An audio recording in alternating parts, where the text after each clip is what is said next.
Hello students, welcome to DNS. मैं आपकी zoology tutor Yashika ma'am. आज हम लोग डिस्कस करेंगे एमसीक्यू क्वेश्चंस को जो कि यूनिट फर्स्ट से दिए गए हैं। ठीक है, तो इसमें हम लोग कुछ जो ऐसे क्वेश्चंस हैं जो कि प्रीवियस ईयर क्वेश्चन पेपर में पूछे गए हैं वो हैं, और कुछ एडिशनल क्वेश्चंस हम लोग यूनिट फर्स्ट से जो कि आ सकते हैं उन्हें डिस्कस करेंगे। सबसे पहले ये चीज है कि यूनिट फर्स्ट में हम लोग क्या क्या चीजों को पढ़े थे। यूनिट फर्स्ट में हम लोग प्लाज्मा मेम्ब्रेन पढ़े थे, और भी सेल ऑर्गेनल्स जैसे कि एंडोमेम्ब्रेन सिस्टम के अंदर क्या क्या सेल ऑर्गेनल्स आते हैं, उनके क्या काम होते हैं, ये सारी चीजें हम लोग पढ़े थे। कैसे ये ऑर्गेनल्स एक दूसरे से इंटरकनेक्टेड होते हैं, ये चीजें हम लोग पढ़े थे। और इंडोसाइटोसिस, एक्सोसाइटोसिस, ये सारी चीजें क्या होती हैं, ये सारी चीजें जो है हम लोग डिस्कस किए थे। चलिए हम लोग स्टार्ट करते हैं अपना क्वेश्चन नंबर 1। क्वेश्चन नंबर 1 में ये पूछा है कि in the plasma membrane glycolipids are situated in. Plasma membrane है क्या? Plasma membrane outermost layer है जिसे आउटर मेम्ब्रेन भी कहते हैं। ये प्लाज्मा मेम्ब्रेन लिपिड्स के हेल्प से बने हुए होते हैं। लिपिड्स का बाई लेयर प्रेजेंट होता है और प्रोटीन्स जो हैं वो प्रेजेंट होते हैं। अब इसमें अगर ग्लाइकोलिपिड्स की बात की जाए तो जो ग्लाइकोलिपिड्स होते हैं, पहले हम लोग ऑप्शंस को देखते हैं। ठीक है, तो पहले लिखा हुआ है कि can not be predicted, it varies according to the cell size. ये क्या सही आंसर है? नहीं। ग्लाइकोलिपिड जो होता है वो आउटर लीफलेट ऑफ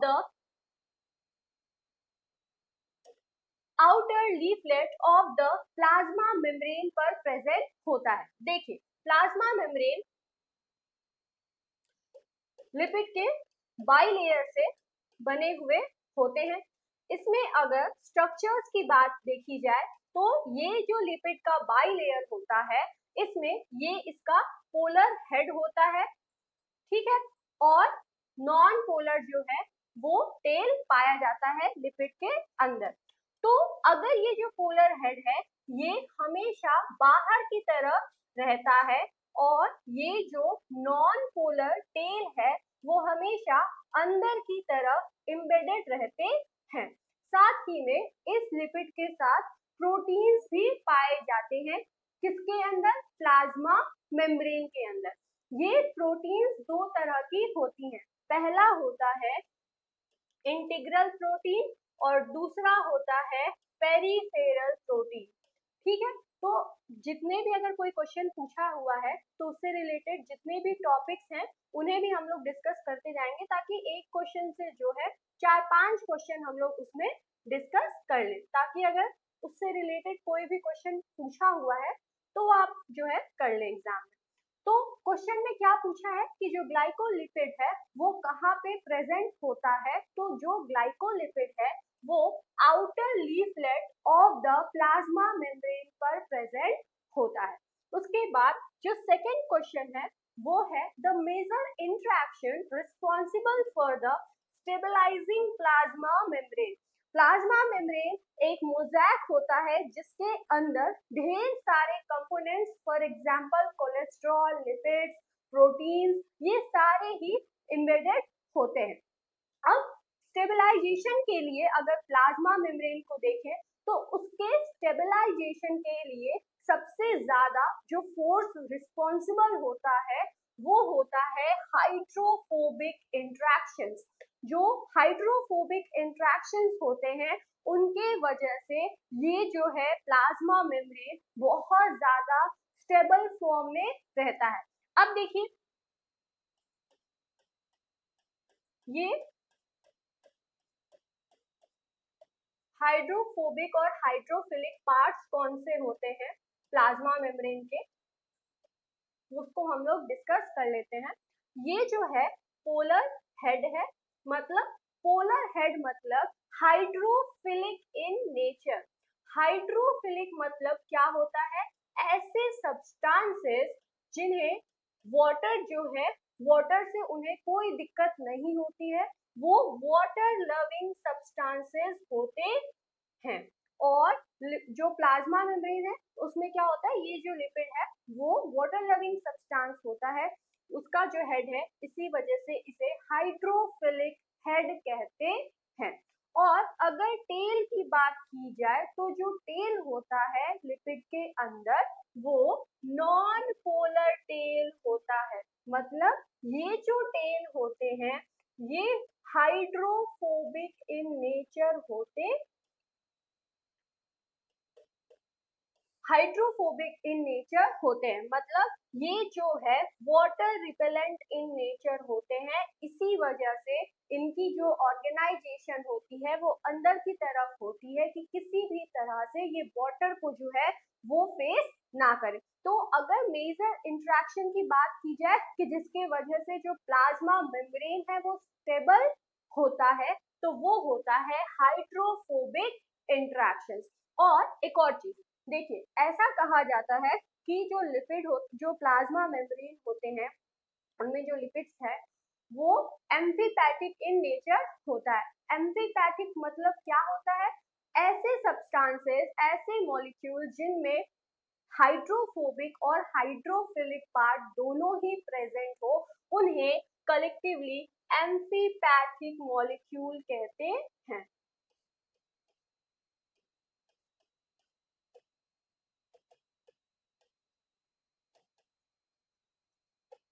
ठीक है, तो जितनी भी चीजें हम अगर आपको एक्स्ट्रा बता रहे हैं तो उसको आप नोट करते रहिएगा, क्योंकि यहाँ पे ऐसे भी क्वेश्चन पूछा जा सकता है कि एक स्टेटमेंट लिख दिया जाएगा कि लिपिड्स जो है वो एम्फीपैथिक होते हैं या नहीं। तो आपको पता होना चाहिए कि नहीं, इसके अंदर पोलर सब्सटेंस भी है, नॉन पोलर भी, मतलब हाइड्रोफोबिक पार्ट भी है, हाइड्रोफिलिक पार्ट भी है, और इसी वजह से इसको एम्फीपैथिक मॉलिक्यूल कहते हैं। ठीक है, अब देखिए, अब जो नेक्स्ट क्वेश्चन है कि in plant cell this layer is present nearest to the plasma membrane.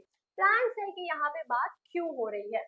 क्योंकि देखिए, जो एनिमल सेल होते हैं, एनिमल सेल में जो आउटर मोस्ट लेयर होता है वो होता है प्लाज्मा मेम्ब्रेन, और इसे जो है आउटर मेम्ब्रेन कहते हैं या सेल मेम्ब्रेन कहते हैं। तो ये जो प्लाज्मा मेम्ब्रेन है ये सेल के कंटेंट्स को बाहर के इन्वायरमेंट से बचा के रखता है। ठीक है, लेकिन प्लांट सेल में क्या होता है कि सेल का जो आउटर मोस्ट लेयर है उसको क्या चीज प्रेजेंट होता है वहां पे सेल वॉल प्रेजेंट होता है। ठीक है, उसके बाद जो है ये लेयर प्लाज्मा मेम्ब्रेन प्रेजेंट होगी। तो उसके बाद ये जो लेयर है जो कि प्लाज्मा मेम्ब्रेन के सबसे नियरेस्ट पोर्शन में पाई जाती है वो क्या कहलाती है? वो कहलाती है सेकेंडरी वॉल। ठीक है, अब देखिए, नेक्स्ट क्वेश्चन जो है कि अगर बीट रूट को कोल्ड वाटर में रख दिया गया तो एंथोक्यानिन जो है वो ऐसा क्यों होता है कि प्लाज्मा मेम्ब्रेन से बाहर नहीं आ पाता है? मतलब बीट रूट के अंदर एंथोक्यानिन जो है वो प्रेजेंट होता है, जब इसे कोल्ड वाटर में रखा जाता है तो ऐसा क्यों नहीं होता है कि इसका जो एंथोकाइनिन है वो बाहर आ जाए? ऐसा इसलिए होता है क्योंकि प्लाज्मा मेम्ब्रेन जो है वो इम्परमिएबल होता है। किस चीज के लिए? एंथोकाइनिन के लिए। हम लोग प्लाज्मा मेम्ब्रेन के बारे में ये चीज पढ़े हैं कि जो प्लाज्मा मेम्ब्रेन होता है वो सेलेक्टिवली परमिएबल होता है। प्लाज्मा मेम्ब्रेन क्या होता है?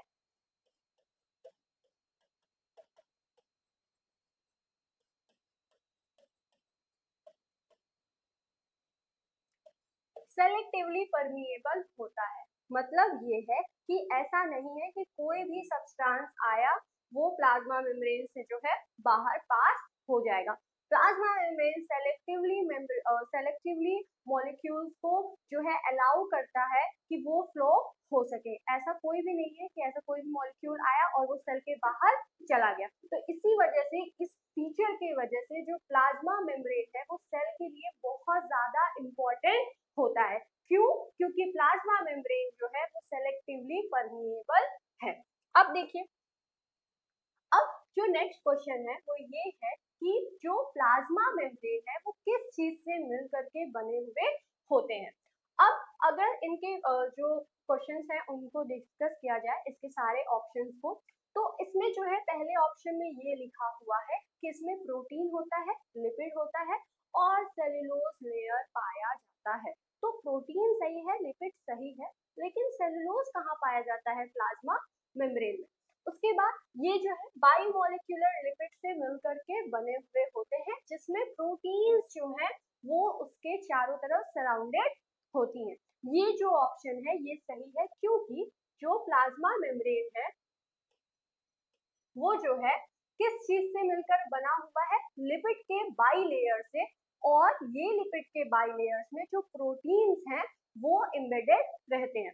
तो प्लाज्मा मेम्ब्रेन का अगर स्ट्रक्चर देखा जाए तो जो प्लाज्मा मेम्ब्रेन होता है उसमें लिपिड का बाइलेयर प्रेजेंट होता है एंड प्रोटीन्स प्रेजेंट होते हैं। प्रोटीन्स कितने तरह के होंगे? प्रोटीन्स दो तरह के होंगे। पहला होता है इंटीग्रल प्रोटीन और दूसरा होता है पेरिफेरल प्रोटीन। इंटीग्रल प्रोटीन जो है वो अंदर की तरफ, या तो आउटर साइड में जहाँ पे इन्वायरमेंट को ये फेस कर रहा है वहां पे, नहीं तो जो साइटोप्लाज्मिक फेज होता है वहां पे ये प्रेजेंट होते हैं, और ये जो है इंटीग्रली प्रेजेंट होते हैं। और जो पेरिफेरल होते हैं वो आउटर मोस्ट लेयर में प्रेजेंट होते हैं। आउटर मोस्ट लेयर मतलब क्या? ये जो है जैसे अगर प्लाज्मा मेम्ब्रेन है तो जो इन्वायरमेंट को जो फेस कर रहा है वहां पे, नहीं तो साइटोप्लाज्म की तरफ पेरिफेरल प्रोटीन प्रेजेंट होंगे, जो अंदर की तरफ एम्बेडेड फॉर्म में प्रोटीन्स रहते हैं, इंटीग्रली अटैच रहते हैं। इन्हें इंटीग्रल प्रोटीन कहा जाता है। ठीक है, जो करेक्ट आंसर है वो होगा bimolecular lipid layer that is surrounded by protein molecules या प्रोटीन लेयर्स। अब देखिए, ये जो है इस क्वेश्चन में ये चीज पूछा जा रहा है कि विच ऑफ द फॉलोइंग, या फिर this is a correctly matched pair. मतलब एक तरफ ऑर्गेनल्स के नाम लिखे हुए हैं और दूसरे तरफ ये क्या फंक्शन को परफॉर्म करते हैं वो लिखा हुआ है। हमें ये चीज देखनी है कि कौन सा ऑर्गेनल कौन सा फंक्शन परफॉर्म करता है। तो सबसे पहले लाइसोसोम को लिखा हुआ है, तो लाइसोसोम की अगर बात देखी जाए तो लाइसोसोम के आगे ये चीज लिखी हुई है कि lysosome involve in synthesis of amino acid. ये क्या स्टेटमेंट सही है? नहीं। लाइसोसोम कहाँ सिंथेसिस करता है अमीनो एसिड को? अमीनो एसिड के सिंथेसिस के लिए तो राइबोसोम रिस्पॉन्सिबल होता है ना, लाइसोसोम नहीं होता है। तो मतलब ये जो पेयर है ये गलत है। दूसरी चीज ये कि माइक्रोसोम्स लिखे हुए हैं, माइक्रोसोम्स को अभी आगे हम लोग पढ़ेंगे कि क्या होते हैं। तो माइक्रोसोम्स जो है वो पार्टिसिपेट करते हैं किस चीज में? फोटोसिंथेसिस में, उसके ये पार्ट है। ये स्टेटमेंट गलत है। फोटोसिंथेसिस में क्लोरोप्लास्ट जो है वो इन्वॉल्व होता है। अब तीसरा स्टेटमेंट ये है कि जो सेंट्रोसोम है वो प्रोवाइड करता है एंजाइम्स को जो कि एसेंशियल होते हैं डाइजेशन के लिए। ये भी स्टेटमेंट गलत है। उसके बाद अगर एंडोप्लाज्मिक रेक्टिकुलम को हम लोग देखें तो यहाँ पे लिखा हुआ है कि जो एंडोप्लाज्मिक रेक्टिकुलम होते हैं वो इम्पॉर्टेंट होते हैं for the formation of nuclear membrane जब सेल डिवाइड होता है तब। तो ये स्टेटमेंट जो है ये सही है। एंडोप्लाज्मिक रेक्टिकुलम को अगर आप देखें, इनके स्ट्रक्चर्स को देखें, तो सेल का जो न्यूक्लियस होता है उससे ये एंडोप्लाज्मिक रेक्टिकुलम जो है वो अटैच रहते हैं, और वो एंडोप्लाज्मिक रेक्टिकुलम जिन पे राइबोसोम पाए जाते हैं वो रफ एंडोप्लाज्मिक रेक्टिकुलम कहलाते हैं, और जिन पे ये एब्सेंट रहते हैं राइबोसोम उन्हें स्मूथ एंडोप्लाज्मिक रेक्टिकुलम कहा जाता है। तो अगर एंडोप्लाज्मिक रेक्टिकुलम की बात देखी जाए तो ये दो टाइप की होते हैं। पहला हो गया रफ एंडोप्लाज्मिक रेक्टिकुलम, मतलब राइबोसोम्स जो है वो इस पर प्रेजेंट है। दूसरा हो गया स्मूथ एंडोप्लाज्मिक रेक्टिकुलम, मतलब राइबोसोम जो है वो एब्सेंट है। और स्मूथ एंडोप्लाज्मिक रेक्टिकुलम किस तरह से बनते हैं? देखिए, जब रफ एंडोप्लाज्मिक रेक्टिकुलम राइबोसोम्स को जो है वो डिटैच कर देता है, या फिर जो है उससे ये राइबोसोम्स जो है वो अपरेट जो है वो अपने आप ही सेपरेट हो जाते हैं, तब ये रफ एंडोप्लाज्मिक रेक्टिकुलम क्या फॉर्म कर देता है? स्मूथ एंडोप्लाज्मिक रेक्टिकुलम को। अब देखिए, जो नेक्स्ट क्वेश्चन है वो क्या है कि जो एंडोप्लाज्मिक रेटिकुलम होता है ये रैपिडली डेवलपिंग या फिर रैपिडली डिवाइडिंग सेल्स में जो एंडोप्लाज्मिक रेटिकुलम होते हैं वो कैसे होते हैं, मतलब या तो एब्सेंट होंगे या तो नॉन फंक्शनल है या क्या है कि पुअरली डेवलप्ड या हाईली डेवलप्ड। तो कौन सा ऑप्शन जो है वो सही होगा? तो जितने भी रैपिडली डिवाइडिंग सेल्स होते हैं उनमें जो एंडोप्लाज्मिक रेटिकुलम होता है वो पुअरली डेवलप्ड होता है, वो बहुत सारे अच्छे से तरीके से जो है डेवलप नहीं होता है। इस वजह से इनके जो स्ट्रक्चर्स हैं वो वेल डेवलप नहीं होते हैं और इसीलिए यहाँ पे जो करेक्ट ऑप्शन होगा वो होगा पुअरली डेवलप्ड। अब ये जो एंडोप्लाज्मिक रेटिकुलम होते हैं और जो बॉडीज हैं जो कि इनसे लिंक्ड होती हैं, जब अल्ट्रा सेंट्रीफ्यूगेशन किया जाता है तो ये जो है सेपरेट हो जाते हैं एज अ फ्रैक्शन के तौर पे। और ये फ्रैक्शन जो है ये क्या कहलाता है? ये फ्रैक्शन कहलाता है माइक्रोजोम। ठीक है, तो माइक्रोजोम क्या होते हैं? माइक्रोजोम्स जब एंडोप्लाज्मिक रेटिकुलम और उसके अंदर पड़े हुए सारी चीजें जब इसका अल्ट्रा सेंट्रीफ्यूगेशन होता है तब ये एक सेगमेंट को या फिर कह सकते हैं कि एक फ्रैक्शन जो है वो फॉर्म होता है और ओवरऑल इसी फ्रैक्शन को माइक्रोजोम कहा जाता है। जो नेक्स्ट क्वेश्चन है उसमें ये पूछा हुआ है कि this is related to glycosylation of a protein. Glycosylation में कौन जो है वो इन्वॉल्व होता है? तो लाइसोसोम तो नहीं होगा। लाइसोसोम क्या होता है? लाइसोसोम जो है, लाइसोसोम इसके अंदर तो डाइजेस्टिव एंजाइम्स जिन्हें क्या कहते हैं? ओवरऑल हाइड्रोलेजेस कहते हैं। इसी वजह से इसे सुसाइडल बैग्स कहा जाता है। क्यों? क्योंकि लाइसोसोम के पास हाइड्रोलेजेस प्रेजेंट होते हैं और ये जो है किसी भी मॉलिक्यूल को डाइजेस्ट करने के लिए रिस्पॉन्सिबल होता है।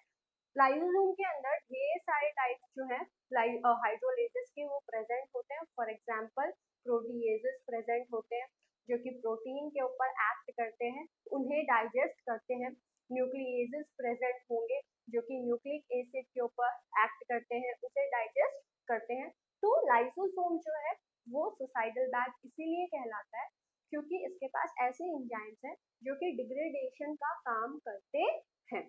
उसके बाद पेरोक्सिसोम भी नहीं होगा। माइटोकॉन्ड्रिया किस चीज के लिए रिस्पॉन्सिबल होता है? माइटोकॉन्ड्रिया जो है वो एटीपी प्रोडक्शन के लिए रिस्पॉन्सिबल होता है। तो इसी वजह से इसे powerhouse of the cell कहा जाता है। और बच गया कौन सा? Endoplasmic reticulum. तो जो एंडोप्लाज्मिक रेटिकुलम होता है वो वहां पे जो है ग्लाइकोसाइलेशन ऑफ द प्रोटीन जो है वो होता है। अब अभी तक जितने भी स्टूडेंट्स हैं जो कि इस वीडियो को यूट्यूब पर देख रहे हैं, अगर आपको ये जो लेक्चर है वो सही से समझ में आ रहा है और आपके लिए हेल्पफुल लग रहा है तो आप हमारे नवोत्सव बैच से ज्वाइन हो सकते हैं। इसके अंदर आपको ऑनलाइन डाउट क्लास मिलेंगे, जो नोट्स हैं आपके सब्जेक्ट्स के वो अवेलेबल रहेंगे, प्रीवियस ईयर क्वेश्चन पेपर मिलेगा, one shot revision unit wise जो वीडियो है वो अवेलेबल रहेगा। ये सारी की सारी चीजें जो है आपको इस बैच के अंदर मिलेंगी। और अगर आपको कोई कंफ्यूजन है तो आप इस नंबर पे कॉल करके भी पूछ सकते हैं। आपको ये जो इसके जो भी नोट्स हैं ये अगर आपको चाहिए तो आप प्ले स्टोर से डीएनएस एजुकेयर ऐप को डाउनलोड कर लीजिए और वहाँ पे आपको जो है फ्री स्टडी मटेरियल का सेक्शन मिलेगा। वहाँ पे ये सारे नोट्स जो हैं वो अवेलेबल है, तो वहाँ से आप ले सकते हैं इसे। और अगर आप चाहते हैं कि आप जो है अच्छे से पढ़ें और आपके जितना भी सिलेबस है उससे रिलेटेड हर टॉपिक को आप पढ़ें और समझें तो आप हमारे नवोत्सव बैच से ज्वाइन हो सकते हैं। और जितने भी स्टूडेंट्स हैं जो कि इस वीडियो को देख रहे हैं आप ज़रूर हमारे जो चैनल है उसे आप सब्सक्राइब कीजिए और लाइक करिए अगर आपको सही लगा है, अच्छा लग रहा है। ये सारी चीज़ें जो हैं ये सारी आपके लिए इम्पॉर्टेंट हैं, हेल्पफुल हैं। और ज़्यादा से ज़्यादा इस वीडियो को शेयर करिए अपने फ्रेंड्स के साथ ताकि वो भी पढ़ सकें। तो चलिए अब जो नेक्स्ट क्वेश्चन है उसे हम लोग डिस्कस करते हैं। तो जो नेक्स्ट क्वेश्चन है उसमें ये पूछा जा रहा है कि जो transfer of vesicle from the rough endoplasmic reticulum fuse with which region of the Golgi complex. ये सारी जो प्रोसेस है इसको हम लोग इंडोमेम्ब्रेन सिस्टम के अंदर अच्छे से पढ़े थे। तो देखिए जो इंडोप्लाज्मिक रेटिकुलम है उसका जो रफ इंडोप्लाज्मिक रेटिकुलम है इसका जो वेसिकल होता है ये जा करके गोल्गी कॉम्प्लेक्स से जाकर अटैच होता है और ये वेसिकल जो है ये गोल्गी कॉम्प्लेक्स के किस फॉर्म पे जाकर के अटैच होता है, तो ये होता है सिस फॉर्म पे जाकर अटैच। ठीक है, तो गोल्गी कॉम्प्लेक्स के पास दो फॉर्म्स प्रेजेंट होते हैं।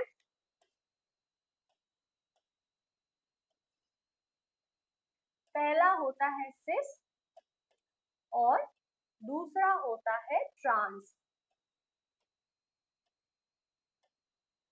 तो ये जो वेसिकल्स हैं जो कि रफ इंडोप्लाज्मिक रेटिकुलम से सेपरेट होते हैं और ये जा करके फ्यूज हो जाते हैं किससे, cis face of the Golgi complex. ये जो वेसिकल्स होते हैं ना बहुत ज्यादा इंपॉर्टेंट होते हैं क्योंकि जितने भी सेल के अंदर जो ट्रांसपोर्टेशन का काम है वो इन वेसिकल्स के थ्रू ही होता है।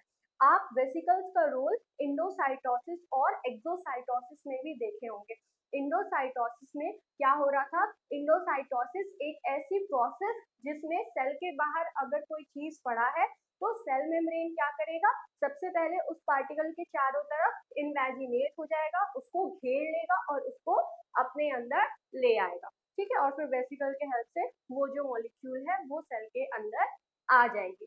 एक्सोसाइटोसिस में क्या होता है, एक्सोसाइटोसिस में मान लीजिए कोई मॉलिक्यूल है या फिर कोई वेस्ट पार्टिकल है जो कि सेल के बाहर उसे जाना है, तो क्या करेगा वेसिकल उस सेल पार्टिकल को या फिर जो भी वेस्ट मटेरियल है उसको वो कंटेन करके रखा रहेगा और ये पार्टिकल क्या करेगा कि जा करके प्लाज्मा मेम्ब्रेन से वेसिकल फ्यूज हो जाता है और जो भी मटेरियल है उसे सेल के बाहर थ्रो कर देता है। तो ये प्रोसेस होती है किसमें, एक्सोसाइटोसिस के थ्रू, जिसमें वेसिकल्स जो है वो बहुत ज्यादा इंपॉर्टेंट होता है।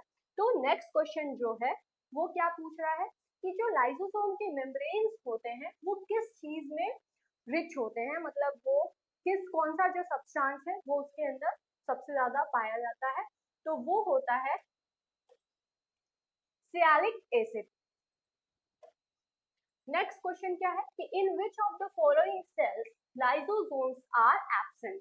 कौन से ऐसे सेल्स हैं जहां पे लाइसोसोम जो है वो एब्सेंट होगा। आप खुद से सोच के देखिए, एनिमल सेल्स में क्या एब्सेंट होगा, नहीं होगा। मसल सेल्स में क्या होगा, नहीं होगा। हिपैटोसाइट्स में भी नहीं होते हैं। इरिथ्रोसाइट्स ऐसे सेल्स होते हैं जहां पे जो लाइसोसोम होता है वो एब्सेंट होता है। Which of the following are the functions of lysosome? कौन से ऐसे जो फंक्शंस हैं जो कि लाइसोसोम कराता है, तो लाइसोसोम का जो फंक्शन होता है वो होता है डाइजेशन का। क्यों, क्योंकि इसके पास हाइड्रोलेजेस प्रेजेंट है। अब which of the following statements are true about the acidic pH of lysosome. कौन सा जो इतने सारे पॉइंट्स जो लिखे हुए हैं इसमें से कौन सा ऐसा स्टेटमेंट है जो कि रिस्पॉन्सिबल होता है acidic pH of the lysosome के लिए।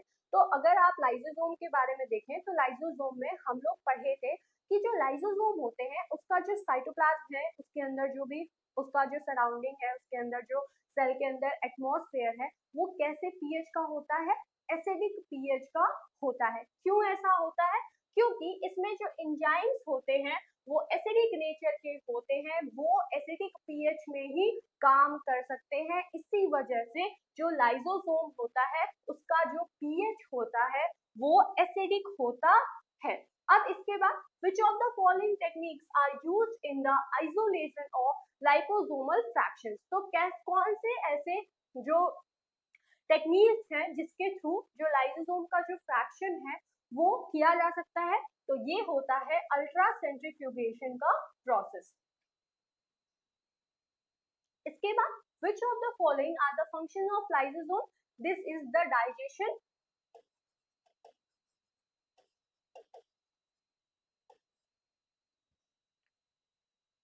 विच of the following biomolecules are the component of lysosome? कौन से ऐसे बायोमोलिक्यूल्स होते हैं जो कि कंपोनेंट होते हैं किस चीज के? लाइसोसोम के। तो पहला क्वेश्चन क्या है? राइबोसोम और मैट्रिक्स। राइबोसोम्स लाइसोसोम के अंदर नहीं पाए जाते हैं।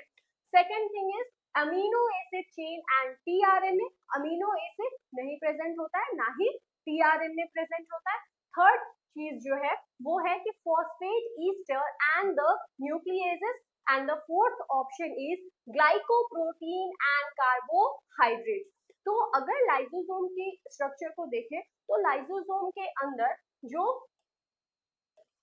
फॉस्फेट ईस्टर्स जो हैं वो प्रेजेंट होते हैं और न्यूक्लियेजेस प्रेजेंट होते हैं। इसके बाद why are lysosome consider as the garbage truck of a cell? ऐसा क्यों होता है कि जो लाइसोसोम होते हैं उन्हें गार्बेज ट्रक कहा जाता है सेल्स के? ऐसा इसलिए है, पहला देखिए, पहले ऑप्शन में क्या लिखा हुआ है कि because they transport materials between two cell organelles. तो ये जो है ऐसा इसलिए है क्योंकि सेल्स के बीच में ये ट्रांसपोर्टेशन कराता है। नहीं, ये ऑप्शन गलत है। सेकेंड ऑप्शन जो है ये है कि because they pump material from outside to the inside of the cell. नहीं, इस चीज के लिए भी नहीं होता है।